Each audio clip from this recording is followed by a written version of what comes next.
Bismillahirrahmanirrahim. Assalamu alaikum. Dear student, we are going to start our new chapter in which we will study about the amino acids with the labels. First of all, we have to know about what are the amino acids. Actually, amino acids जो होती हैं ये analytical techniques हैं that rely on high specificity of the antigen antibody interaction. That's why these are used for the quantitative immunoassay to measure the analyte concentration. अगर हम simple term में बात करते हैं तो हम ये कहते हैं कि जो एंटीबॉडी होती है that recognise and bind only to a specific antigen, बिल्कुल उसी तरह जैसे लॉक एंड की मॉडल होता है। सेकेंडली, इस एनालिटिकल टूल की क्या इंपॉर्टेंस है, दैट इज कि ये हाईली स्पेसिफिक और सेंसिटिव है, or because it can detect a very small amount concentration of analyte. There are the different analytes that can be studied by using this technique, such as hormones हैं, drugs हैं, proteins हैं, toxins हैं। इसके अलावा जो है complex biological samples जो हैं, जो कि blood और urine में है, that can also be used if they are present in a very small concentration. अ, अब हम कहते हैं कि जो क्वांटिटेटिव इम्यूनो एसिड्स हैं, these are one step further. क्यों? क्योंकि वो सिर्फ डिटेक्ट नहीं करते but also measures the exact concentration of the analyte, बल्कि वो क्वांटिटेटिव जो है वो मेजरमेंट भी देते हैं। अगर हम बात करते हैं, एक मिनट, नेक्स्ट राइट। अच्छा जी, अगर हम इसका बेसिक कंसेप्ट देखते हैं तो हम ये कहते हैं कि जो फंडामेंटल इसका प्रिंसिपल है, ये दो चीजों पे होता है। फर्स्ट जो है that is the formation of antigen antibody complex, जिसमें एंटीजन और एंटीबॉडी रिएक्ट करके अपना कॉम्प्लेक्स बनाते हैं। और इसके अलावा कि उनके दरमियान बॉन्डिंग किस किस्म की है, क्या वो स्ट्रॉन्ग है या वीक है। द स्ट्रेंथ ऑफ बाइंडिंग जो है वो किस पे डिपेंडेंट होती है? अफिनिटी कांस्टेंट पे। मतलब अगर अफिनिटी कांस्टेंट जो है वो डिसाइड करेगा कि बाइंडिंग स्ट्रेंथ स्ट्रॉन्ग है या वीक है। और अगर हम इसका रिएक्शन देखें तो क्या होगा, एंटीजन और एंटीबॉडी आपस में मिलेंगे और एक उनका कॉम्प्लेक्स बन जाएगा। और जब इक्विलिब्रियम अचीव हो जाएगा एंटीजन एंटीबॉडी में और उसके कॉम्प्लेक्स में, तो जो अमाउंट ऑफ कॉम्प्लेक्स फॉर्म्ड होगी that will be proportional to the analyte concentration, कि जैसे जैसे एनालाइट की कंसंट्रेशन बढ़ेगी अमाउंट ऑफ कॉम्प्लेक्स भी बढ़ती जाएगी। ये है कि एसेज जो हैं वो डिफरेंट तरह के हैं, आल्दो टाइप ऑफ लेबल्स की बेस पे भी उनकी क्लासिफिकेशन की गई है, लेकिन उनकी जो मेजर क्लासिफिकेशंस है उनको दो हिस्सों में डिवाइड किया गया है। एक को होमोजीनियस अमीनो एसिड्स बोला गया है and the second one is the heterogeneous amino acids. अब इसमें क्या होता है कि जब हम क्लासिफिकेशन की बात करते हैं, होमोजीनियस अमीनो एसिड्स होते हैं उनमें सेपरेशन रिक्वायर्ड नहीं होती। और जो और इसके अलावा उनका वो फास्टर होते हैं, लेकिन उनका ड्रॉबैक जो होता है वो ये होता है कि उनकी सेंसिटिविटी का लेवल लो होता है। उसके बाद हमारे पास दूसरी जो टाइप है that is the heterogeneous assay. Heterogeneous assay में क्या होता है कि उसमें separation of bound and free antigen जो है वो रिक्वायर्ड होता है। और ये जो है होमोजीनियस की निस्बत ज्यादा सेंसिटिव होते हैं और दे मोस्ट वाइडली यूज्ड है। इसके देखिए, जब हम लेबल्ड एंटीबॉडी और लेबल्ड एंटीजन की बात करते हैं तो इसमें से कोई भी लेबल हो सकता है, हम इसकी बेस पे भी उसको क्लासिफाई कर सकते हैं। और इसके अलावा हम उसको टाइप ऑफ लेबल की बेस पे भी, कि हमारा कोई फ्लोरोफोर लेबल है, हमारा कोई जो है आप कह लें कि किसी और टाइप का लेबल है, कोई रेडियो लेबल है तो वो रेडियो अमीनो एसिड हो जाएगा, अगर फ्लोरोफोर होगा तो वो फ्लोरोफोर अमीनो एसिड हो जाएगा। लेकिन बेसिकली और मेजरली इसको हम होमोजीनियस और हेट्रोजीनियस एसिड्स में क्लासिफाई करते हैं। अच्छा जी, अब हम कहते हैं कि अगर हम जो है इसकी लेबलिंग की बात करते हैं कि लेबलिंग, सॉरी, अच्छा जी, कि लेबल हमारा जो है वो किस तरह का होगा, या वो किस तरह से करेगा। तो उसकी हमें कुछ प्रॉपर, देखिए मैंने आपको बताया कि लेबल्स की बेस पे भी हम इसको क्लासिफाई कर सकते हैं। अब लेबल में मैंने आपको बताया कि रेडियो एक्टिविटी हो सकती है, लेबल का कलर हो सकता है, वो फ्लोरिसेंट हो सकता है, वो केमिल्यूमिनेसेंट हो सकता है। जो भी उसकी प्रॉपर्टी होगी, उसकी जो इंटेंसिटी ऑफ सिग्नल होगी, उसको हम एनालाइट कंसंट्रेशन से कोरिलेट करेंगे। अच्छा, जो हमारे पास आइडियल, ऑफ कोर्स आइडियल वो होगा कि जिसमें ऑल डिजायर्ड प्रॉपर्टीज होंगी। लेबल हम इसके लिए यूज करेंगे उसकी कुछ कॉमन, अर्धे कुछ स्पेसिफिक प्रॉपर्टीज है और कुछ उसकी कॉमन प्रॉपर्टीज है। जो कॉमन प्रॉपर्टीज है जो किसी भी लेबल के आइडियल होने के लिए जरूरी है, उसमें फर्स्ट है कि वो स्टेबल और इनएक्सपेंसिव हो, उसका बाइंडिंग पे मिनिमल इफेक्ट हो, और वो उसका सिग्नल जो है वो इजीली मेजर हो सके, और वो बाउंड और फ्री फॉर्म में जब आए तो हम उसको डिफरेंशिएट कर सकें। हम ये कहते हैं कि देखें, अगर इंटरफेरेंस होगी ऑफ कोर्स वो भी हमारे रिजल्ट्स को खराब करेगी। और बाज़ औक़ात हमें जो है अपने लेबल्स को स्टोर भी करना पड़ता है।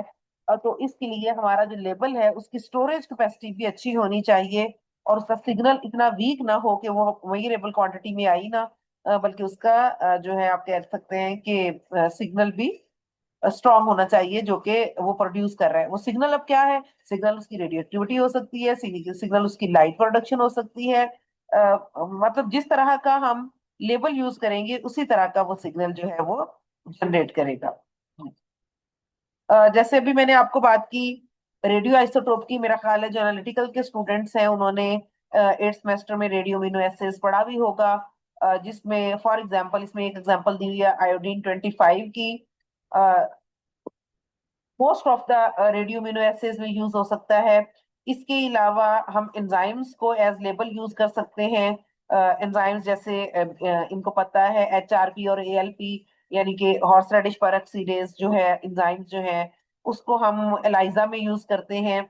इसके अलावा अगर हम फ्लोरिसेंट लेबल्स की बात करते हैं, तो जो फ्लोरोसेंट मटेरियल होंगे जब वो अटैच हो जाएंगे, और इसके अलावा केमिल्यूमिनेसेंट जो होंगे वो क्या करेंगे, वो लाइट प्रोड्यूस करेंगे या केमिकल रिएक्शन प्रोड्यूस करेंगे, जिसकी बेस पे हम जो है अपनी स्टडी जो है वो करेंगे। अच्छा जी, अब अगर हम जो है लेबलिंग रिएक्शन की बात करते हैं, जब किसी भी चीज को हम लेबलिंग मतलब लेबलिंग से स्टडी करेंगे, मीन के क्वांटिटेटिव अमीनो एसिड्स हम करेंगे बाय यूजिंग अ लेबल, तो जो उसमें कोर चीज होगी आप कह लें कि वो उसके लेबलिंग रिएक्शन होंगी। तो उसमें हमें ये देखना पड़ेगा कि अभी हो गया। उसमें देखिए, सबसे पहली बात कि वो किस तरह से अटैच हो रहा है लेबलिंग रिएक्शन। कोवलेंट अटैचमेंट भी हो सकती है, बाज़ औक़ात डायरेक्टली कोवलेंट अटैच नहीं होता, कोवलेंट अटैचमेंट नहीं हो पाती, तो हम linker, cross linker reagent use करते हैं। जैसे ग्लूटरल्डिहाइड है, उसमें क्या होता है कि जो क्रॉस लिंकर रीजेंट होता है उसकी दोनों साइड्स पे कोई ना कोई फंक्शनल ग्रुप लगा हुआ होता है, जो कि हमारे एनालाइट और हमारे लेवल के दरमियान एक लिंक जनरेट कर देता है, और वो लिंक किसी भी किस्म का हो सकता है। इसके अलावा हमें जो लेबलिंग रिएक्शन है वो इस तरह से परफॉर्म करना है कि जो उसकी बायोलॉजिकल एक्टिविटी है वो डैमेज ना हो। ये ना हो कि हम कोई भी स्मीयर कंडीशन देकर उसको लेबल तो कर दें, लेकिन आफ्टर लेबलिंग वो हमारे लिए यूजफुल ना हो। ठीक है। तो अगर हम बात करते हैं फंक्शनल ग्रुप्स की, कि कौन कौन से जो है वो फंक्शनल ग्रुप्स यूज हो सकते हैं लेबलिंग के लिए, आपको पता है अमाइनो ग्रुप है मोस्ट कॉमन जो है, कार्बोक्सिलिक ग्रुप है, सल्फाइड्रल ग्रुप है, ये मोस्टली कॉन्जुगेशन के लिए जो है वो यूज होते हैं। अच्छा, अगर हम जो है इसकी क्रॉस लिंकिंग केमिस्ट्री की बात करते हैं, तो हम इसको दो हिस्सों में डिवाइड कर लेते हैं। एक को हम कह देते हैं कि ये होमो बाइफंक्शनल है, मतलब उसमें सेम रिएक्टिव ग्रुप होगा। और हेटेरो बाइफंक्शनल जो है वो ग्रुप होंगे जिसमें डिफरेंट ग्रुप होंगे। मतलब देख ना, मैंने आपको बताया कि जो लिंकर होता है उसकी दोनों साइड पे ग्रुप्स होते हैं। अगर वो सेम ग्रुप होंगे तो that will be the homo bifunctional. अगर वो ग्रुप डिफरेंट होंगे, एक साइड पे फॉर एग्जांपल अमाइनो ग्रुप लगा हुआ है, दूसरी साइड पे कार्बोक्सिलिक लगा हुआ है, या एक साइड पे अमाइनो लगा हुआ है, दूसरी साइड पे सल्फेड्रल लगा हुआ है, तो वो दूसरे वाला जो है वो क्या होगा, हेटेरो बाइफंक्शनल हो जाएगा, और पहले वाला होमो बाइफंक्शनल हो जाएगा। इसके अलावा डिफरेंट ग्रुप्स जो यूज होते हैं, एनएच एस्टर है, मेलामाइड है, एल्डिहाइड ग्रुप है। इसके अलावा कुछ जो है वो स्पेसिफिकली रिएक्ट करते हैं, लाइक अमाइनो ग्रुप और सल्फाइड्रल ग्रुप। फॉर एग्जांपल अगर हमने एनएच एस्टर यूज किया हुआ है तो वो सिर्फ अमाइन के साथ रिएक्ट करेंगे। अगर हम मेलामाइड यूज करते हैं तो वो थायोल्स के साथ बेसिकली रिएक्ट करेंगे। तो कहने का पर्पज ये है कि हमें उनकी क्रॉस लिंकिंग केमिस्ट्री का भी पता होना चाहिए कि हमारे लिंकर जो है वो किस तरह से अटैच होते हैं। अच्छा, अब अगर हम कहते हैं कि बाज़ अवत ये होता है कि कोई कार्बोमाइड रिएक्शन हो जाता है। कार्बोमाइड रिएक्शन में क्या होगा कि कार्बोक्सिलिक ग्रुप जो है it will go towards the amino group. इसमें क्या होगा कि कार्बामाइड जो होगा वो एक्टिवेट करेगा किसको, कार्बोक्सिलिक ग्रुप को, और एक दरमियाना सा इंटरमीडिएट बन जाएगा। और वो जो इंटरमीडिएट होगा वो NH2 के साथ मिलकर एक अमाइड बॉन्ड बना लेगा। तो इसलिए जिसकी मैंने पीछे बात की है, NHS, इसको भी मोस्ट कॉमनली यूज किया गया है for the cross linking activity. अच्छा जी, अब हम आते हैं थोड़ी सी स्पेसिफिक एग्जांपल की तरफ कि हम ग्लाइकोप्रोटीन से, ये मैं आपको ना डिफरेंट टाइप की लेबलिंग की बात बता रही हूँ। अब जो हमने पहली बात की है उसमें क्या होता है, जो सबसे पहले मैंने आपको बात की, मैंने ये कहा कि लेबलिंग रिएक्शन होता है। लेबलिंग रिएक्शन कैसे होगा, फंक्शनल ग्रुप के थ्रू हो सकता है, जो मैंने एक स्लाइड दिखाई, क्रॉस लिंकिंग रीजेंट के थ्रू हो सकता है, जो कि होमो फंक्शनल भी हो सकते हैं, बाई फंक्शनल भी हो सकते हैं। इसके अलावा मैंने आपको बताया कि कार्बोडाइमाइड रिएक्शन हो सकता है। ठीक है, इसी तरह से ग्लाइकोप्रोटीन के साथ भी हम लेबलिंग कर सकते हैं। क्या, क्यों कर सकते हैं ग्लाइकोप्रोटीन के साथ लेबलिंग, क्यों हो सकती है? क्योंकि देखिए, अगर हम बायो वालों को ज्यादा अच्छी तरह से पता होगा, अगर हम ग्लाइकोप्रोटीन की बात करते हैं तो ग्लाइकोप्रोटीन में शुगर रेजिड्यू होता है, ये तो आप सबको पता ही होगा।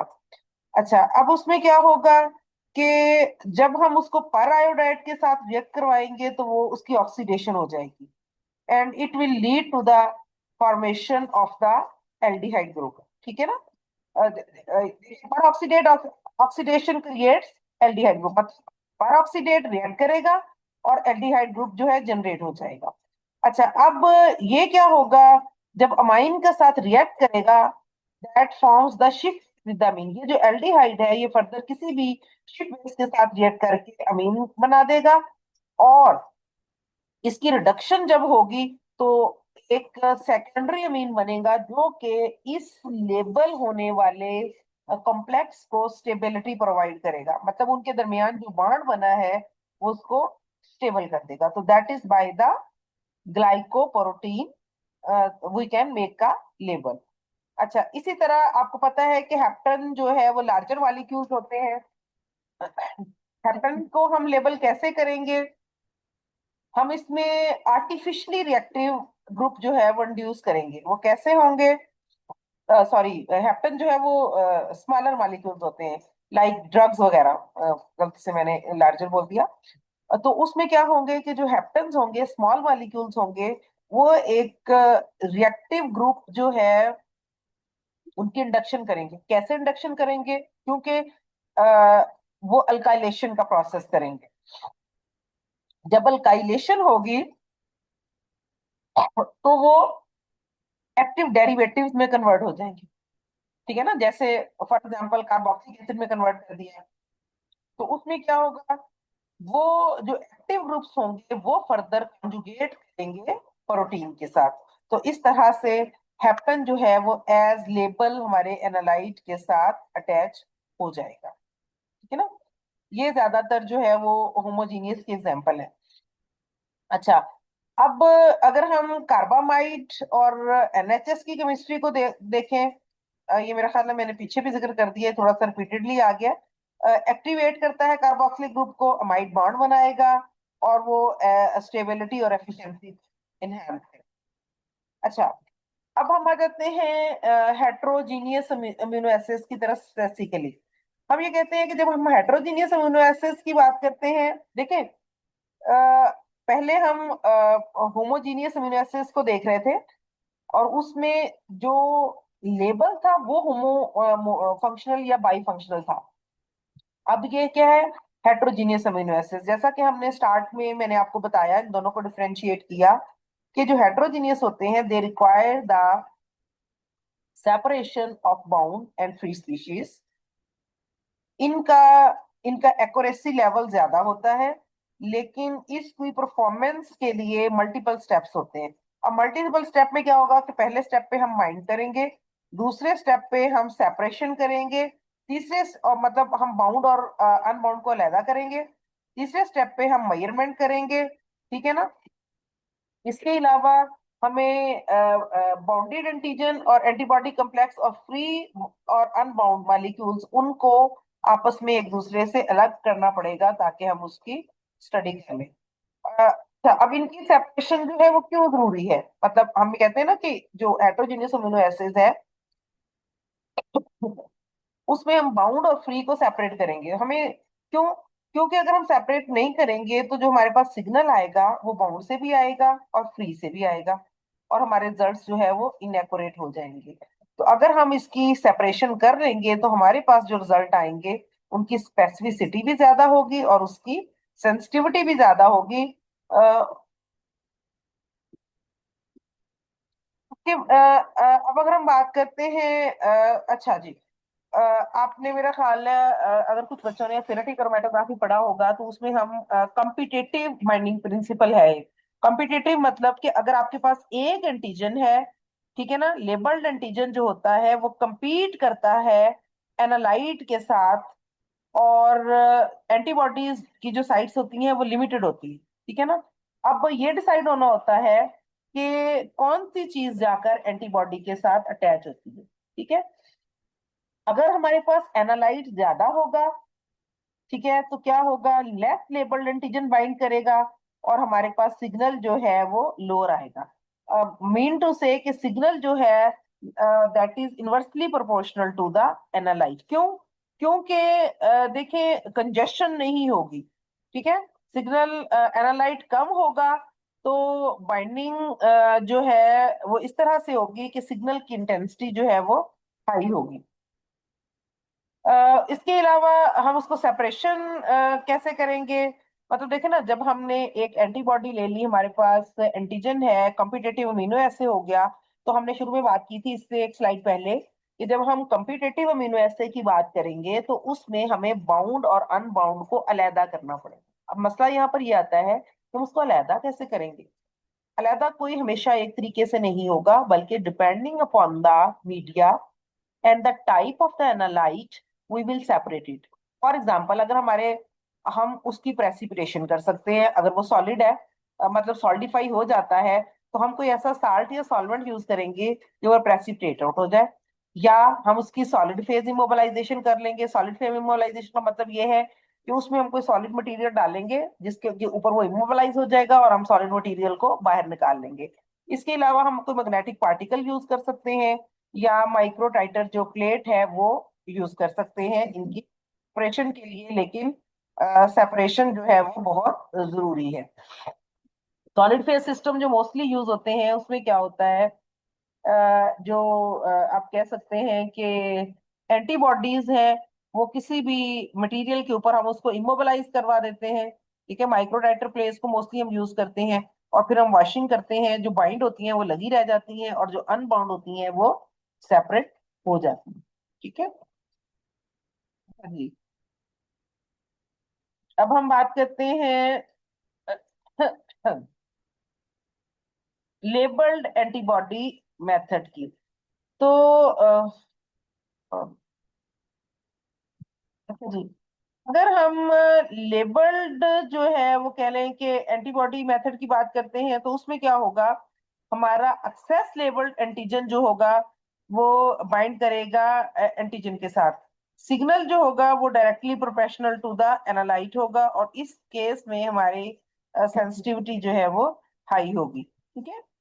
अच्छा, अब एक और तरह से बाइंडिंग है जिसको हम सैंडविच अमीनो एसिड्स का नाम देते हैं। सैंडविच अमीनो एसिड्स में क्या होता है कि एक एंटीबॉडी की बजाय दो एंटीबॉडीज यूज हुई होती है। एक प्राइमरी एंटीबॉडी होगी, वो क्या करेगी, एंटीजन को कैप्चर करेगी। एक जो है वो सेकेंडरी एंटीबॉडी होगी, वो क्या करेगी, प्राइमरी एंटीबॉडी जो है वो कैप्चर एंटीबॉडी बाइंड एंटीजन, और second lapel antibody bind the antigen. और इस तरह से हमारा एक सैंडविच बन जाएगा। ठीक है। और इसमें हमारा जो सिग्नल है वो डायरेक्टली प्रोपोर्शनल टू एनालाइट होगा। अच्छा जी, अब हम आ जाते हैं लेबर्ड लिगेंड मेथड की तरफ। तो उसमें क्या होगा, कंपिटेटिव ऐसे फॉर्मेट भी हो सकता है, सिग्नल इनवर्सली प्रोपोर्शनल भी है, use for the small molecule. ये उसको ऊपर वाली जो बातें हैं को समराइज करने की कोशिश की गई। अब अगर हम इलाइजा या एंजाइम लिंक्ड अमीनो एसिड्स जो है उसको एक ही उसमें आप कह लें कि उसमें देखें, तो हम ये कहते हैं कि एंजाइम लिंक्ड अम्यूनोसॉर्बेंट एसे के जो डिफरेंट स्टेप्स है, उसमें सबसे पहला स्टेप जो होगा वो इमोबिलाइजेशन होगा। दूसरा हमारे पास जो है वो बाइंडिंग होगी एंटीजन की। तीसरा क्या होगा, addition of enzyme labelled antibody होगी। इसके इसके बाद हम उसमें कोई सबस्ट्रेट ऐड करेंगे और कलर फॉर्मेशन हो जाएगी, जिसको हम अगर अगर वो मतलब हम उसको कलर वाला यूज कर रहे हैं लेवल, तो हम स्पेक्ट्रोफोटोमीटर की मदद से जो है उसको मेजर कर लेंगे। ठीक है। तो आप ये कह सकते हैं कि हम इसको कंप्यूटेटिव फॉर्मेट में भी कर सकते हैं और नॉन कंप्यूटेटिव फॉर्मेट से भी कर सकते हैं।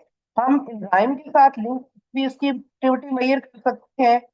और जो मेथड्स हैं अ, वो हाईली सेंसिटिव मेथड कंसिडर किया जाता है और इसको ब्रॉडली यूज किया जाता है, ताकि जो है हम जो है सेंसिटिव मॉलिक्यूल्स हैं उनको इजीली एनालाइज कर सकें। ठीक है। तो आज के लिए ये है, मैं सुबह इंशाल्लाह जो है वो दूसरा लेक्चर भी आपके साथ शेयर कर दूंगी। तो